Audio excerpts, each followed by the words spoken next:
Welcome to KRR kitchen. இன்றைக்கி நம்ம கிச்சனில் ஒரு சூப்பரான இட்லி ரெசிபி தாங்க. நல்ல பஞ்சு போல் சாஃப்டான ராகி இட்லி எப்படி செய்கிறது தான் பார்க்க போகிறோம். இந்த ராகி இட்லிக்கு பொருத்தமான ஒரு கார சட்னிங்க. பொதுவாகவே பார்த்திங்கன்னா சிறுதானிய இட்லி தோசையெல்லாம் செய்யும் போது கார சட்னி வச்சு சாப்பிட்டோம் அப்படின்னாக்கா டேஸ்ட்டு ரொம்பவே சூப்பராக இருக்கும். அதுபோல் இந்த ராகி இட்லிக்கு ஏற்ற மாதிரி ஒரு சூப்பரான கார சட்னியும் சேர்த்து தான் அந்த வீடியோவில் பார்க்க போகிறோம். இட்லியும் பார்த்திங்கன்னா நல்லா பஞ்சு போல் சாஃப்டாக இருக்கும். ஆறுனத்துக்கு அப்புறமும் இந்த சாஃப்ட்னஸ் அப்படியே இருக்கும். அதுக்கு எந்த அளவுகளோட மாவு அரைக்கணுங்கிறத டீட்டெயிலாக வீடியோவில் சொல்லியிருக்கேன். ஸ்கிப் பண்ணாமல் பார்த்தீங்கன்னா உங்களுக்கு தெளிவாக புரியும். இப்போ வாங்க இந்த இட்லியும் சட்னியும் எப்படி செய்கிறது நம்ம வீடியோக்குள்ளே போய் பார்ப்போம். அதுக்கு முன்னாடி நம்ம சேனலை இப்போ தான் ஃபஸ்ட் டைம் பார்க்குறீங்கன்னா சப்ஸ்கிரைப் பண்ணி வச்சுக்கோங்க. கூடவே பெல் சிம்பல் ப்ரெஸ் பண்ணி ஆல்கிற ஆப்ஷனையும் ப்ரெஸ் பண்ணி வச்சுக்கோங்க. அப்போ தான் நான் போகிற வீடியோஸ் எல்லாம் உங்களுக்கு தொடர்ந்து நோட்டிஃபிகேஷனில் உடனுக்குடனே கிடச்சிட்டு இருக்கும்.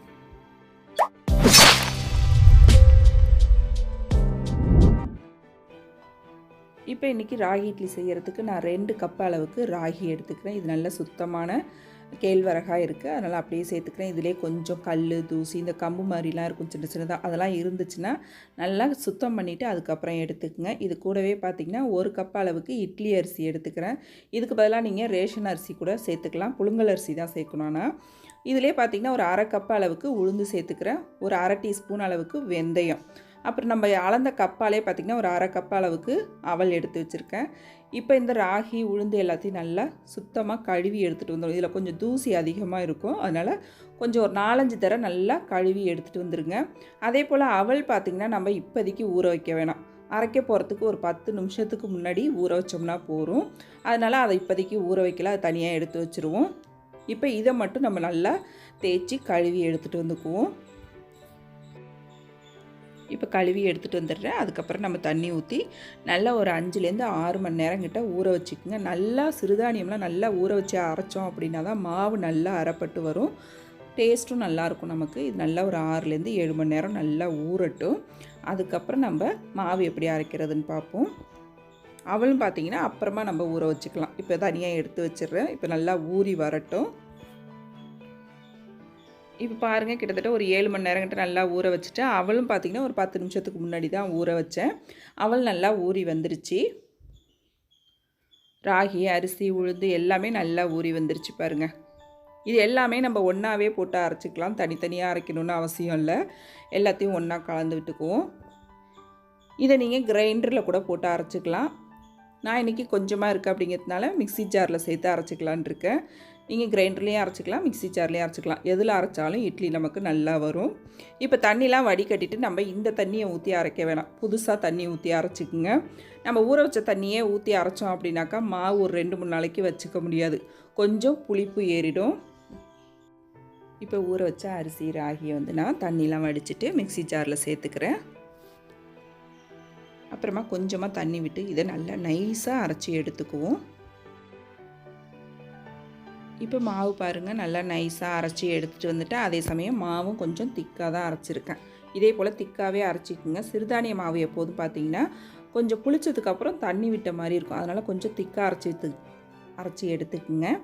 வேணுன்னா நம்ம இட்லி ஊற்றும் போது தண்ணி தேவைப்பட்டால் நம்ம சேர்த்துக்கலாம். இப்போ இதே போல் பார்த்திங்கன்னா கொஞ்சம் கொஞ்சமாக சேர்த்து 3 பேட்சாக அரைச்சி எடுத்துக்கிட்ட மாவு இதிலே மிக்ஸி ஜார் கழுவி கொஞ்சமாக தண்ணி சேர்த்துருக்கேன். அப்புறம் இந்த மாவுக்கு தேவையான அளவு உப்பு போட்டு மாவை நல்லா ஒத்தாப்பில் ஒன்று கலந்து விட்டுருங்க. மாவை கையால் கரைச்சி வச்சோன்னா தான் நல்லா புளிச்சு வரும். கலக்கிறதுக்கும் பார்த்திங்கன்னா நல்லா ஒத்தாப்பில் கலந்து வரும். இப்போ மாவு கரைச்சி வச்சுட்டேன். இது பார்த்திங்கன்னா நல்லா ஒரு 4-5 மணி நேரத்துக்கு புளிக்க வச்சா போதும். ரொம்ப நாளை புளிக்கணுன்ற அவசியம் இல்லை. 8 மணி நேரம் 10 மணி நேரம்லாம் புளிக்க வைக்க வேணாம். ஒரு 4லேருந்து ஒரு 5 மணி நேரம் புளிச்சிச்சின்னா போதும், டக்குன்னு புளிச்சு வந்துடும். எப்போதுமே சிறுதானிய மாவு பார்த்திங்கன்னா சீக்கிரமாகவே புளிச்சு வந்துடும். இப்போ மாவு நல்லா புளிச்சு வரட்டும். இப்போ பாருங்கள், மாவு நல்லாவே புளிச்சு வந்திருக்கு பாருங்கள். இந்த அளவுக்கு புளிச்சு வந்தால் தான் நமக்கு இட்லி நல்லா சாஃப்டாக இருக்கும். இப்போ மாவு நல்லா ஒரு தடவை ஒத்தாப்பில் ஒன்று கலந்து விட்டுக்குங்க. தண்ணிலாம் எதுவும் தேவையில்லை, கரெக்டான பக்குவத்துக்கு இருக்குது மாவு, தண்ணிலாம் எதுவும் சேர்க்க வேணாம். இப்படி கலக்கும் போது கொஞ்சம் திக்காக இருக்கிற மாதிரி இருந்ததுன்னா நீங்கள் கம்மியான அளவு தண்ணி சேர்த்து கலந்துக்குங்க.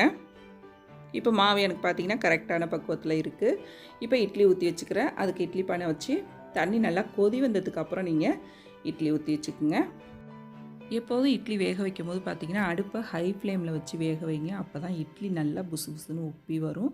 அதே சமயம் துணியிலையும் ஒட்டாமல் வரும். இதே இது நீங்கள் அடுப்பை குறைச்சி வச்சிட்டிங்க அப்படின்னாக்கா இட்லி வந்து சப்ப சப்பையாக போயிடும். அதனால் ஹை ஃப்ளேமில் வச்சு ஒரு 10 நிமிஷம் இல்லை ஒரு 15 நிமிஷம் வேக வச்சிங்கன்னா போதும். அதுக்குள்ளேயே நமக்கு வெந்துடும்.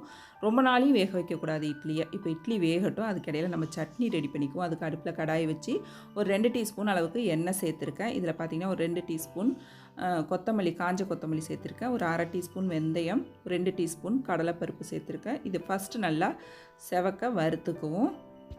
நல்லா செவந்து வறுபட்டதுக்கு அப்புறம் இதில் காரத்துக்கு தகுந்த அளவு வரமிளகாய் சேர்த்துக்குங்க. நான் இன்றைக்கி ஒரு 6-7 சேர்த்துருக்கேன். இப்போ இதுவும் லைட்டாக வறுபட்டு வரட்டும். இப்போ மிளகாய் பருப்பு எல்லாம் நல்லா வறுபட்டு வந்ததுக்கப்புறம் இதில் ஒரு பெரிய வெங்காயம் பெரிய சைஸில் உள்ளது எடுத்திருக்கேன். இதுக்கு 2 தக்காளி பழம் மீடியம் சைஸில் உள்ளது எடுத்திருக்கேன். இப்போ வெங்காயம் தக்காளி நல்லா வதங்கி வரட்டும். இது கூடவே நல்லா ஒரு 10 பல் பூண்டு பல் சேர்த்துக்குங்க. இப்போ எல்லாத்தையும் சேர்த்து நல்லா வதக்கி விட்டுக்குவோம். இது பார்த்திங்கன்னா ரொம்ப செவக்க வதக்க வேணாம், ஒரு 3/4 வாசி வதக்குனிங்கனாலே போதும். சட்னி அப்படி அது இதை போல் வதக்கிட்டு செய்யும்போது சட்னி நல்லாயிருக்கும். இப்போ வெங்காயம் தக்காளி பழம் வதங்கினதுக்கப்புறம் பார்த்திங்கன்னா கொஞ்சமாக கொத்தமல்லி தழை சேர்த்துக்குங்க. தேங்காயும் பார்த்திங்கன்னா 2 டேபிள் ஸ்பூன் மட்டும் சேருங்க, ரொம்ப சேர்க்க வேணாம். இந்த கார சட்னிக்கு கொஞ்சமாக ஒரு 2 டேபிள் ஸ்பூன் அளவுக்கு தேங்காய் சேர்த்து அரைக்கும் போது டேஸ்ட்டு சூப்பராக இருக்கும். இப்போ நல்லா வதங்கிடுச்சு. இதை ஆற வச்சு சட்னி அரைச்சி எடுத்துக்குவோம். இப்போ பார்த்திங்கன்னா நம்ம ஊற்றி வச்ச இட்லியும் வெந்திருக்கும். இட்லி பாருங்கள் எப்படி நல்லா புசு புசுன்னு உப்பி வந்திருக்கு பாருங்கள். இட்லி நல்லா வெந்துருச்சு. இது போல் நம்ம கம்பி வச்சு விட்டு பார்க்கும்போது அதில் ஒட்டாமல் வரணும். அப்போ தான் இட்லி வெந்துட்டுன்னு அர்த்தம். இட்லி ரொம்ப நாள் வேக வைக்கக்கூடாது. ரொம்ப நாள் வேக வச்சாலும் இட்லி அழுத்தமாக போயிடும். குறைஞ்சது ஒரு 10 நிமிஷம் இல்லைன்னா ஒரு 15 நிமிஷம், அதுக்கு மேலே வேக வைக்காதீங்க. இப்போ இட்லி எடுக்கும் போது பார்த்திங்கன்னா அந்த இட்லி மேலே தண்ணி தெளிக்காதீங்க. இது போல் இட்லி தட்டிலேருந்து எடுத்துட்டு திருப்பி போட்டு அந்த துணி மேலே நம்ம கையால் தண்ணி நினச்சிக்கிட்டு தொட்டு வச்சோம் அப்படின்னாக்கா அழகாக எடுக்க வரும். இட்லியும் பாருங்கள் ரொம்ப சூப்பராக சாஃப்டாக வந்திருக்கு. இந்த மெஷர்மெண்ட்டில் அரைக்கும் போது இட்லி ஆறுனதுக்கு அப்புறமும் சாஃப்டாக இருக்கும். இப்போ சட்னியாக அரைச்சிட்டு வந்துட்டேன். அதுக்கு எப்போதும் போல் தாளிப்பு தான். கடுகு, உளுந்து, கருவேப்பிலை, பெருங்காயத்தூள் சேர்த்து சட்னி தாளிச்சிட்டேன்.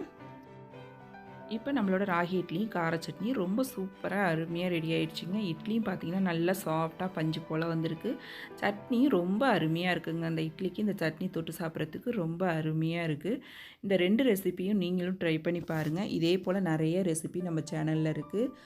கம்பு இட்லி, அப்புறம் சிறுதானிய தோசை, இது போல் நிறைய வெரைட்டி தோசை இதெல்லாம் இருக்குது. தேவைப்படுறவங்க நம்ம சேனலில் போய் பார்த்துக்குங்க. நீங்களும் இந்த ரெசிபியை ட்ரை பண்ணி பார்த்துட்டு எப்படி இருக்குன்னு எனக்கு கமெண்ட் பண்ணுங்கள். என்னோட இந்த ரெசிபி பிடிச்சிருந்ததுன்னா லைக் பண்ணுங்கள், ஷேர் பண்ணுங்கள். மறக்காமல் நம்ம KRR கிச்சனை சப்ஸ்கிரைப் பண்ணி வச்சுக்கோங்க. நாளைக்கு வேறொரு ரெசிபியோட சந்திப்போம். தேங்க்ஸ் ஃபார் வாட்சிங்.